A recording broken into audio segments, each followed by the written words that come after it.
दोस्तों, एक समय की बात है।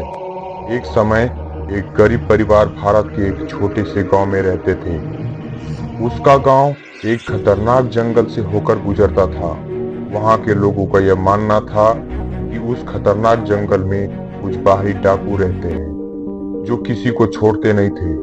वहां से हर गुजरने वाला व्यक्ति रात को मारा जाता था। एक दिन जब रमेश और उसके पिता आ रहे होते हैं तो आते आते उन लोगों का शाम हो जाता है।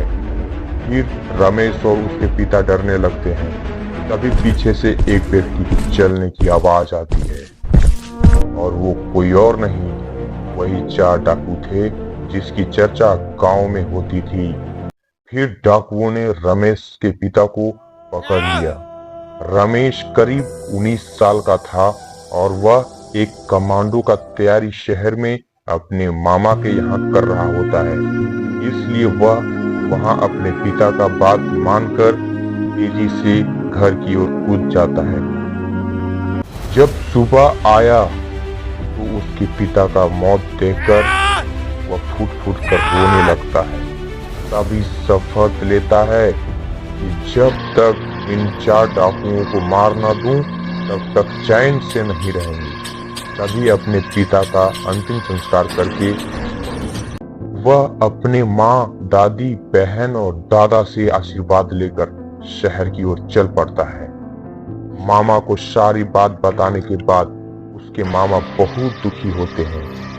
फिर रमेश उस पूरी शिद्दत से अपने सपनों की ओर लग जाता है। फिर भी उसके जीवन में बहुत परेशानियों का सामना करना पड़ता है।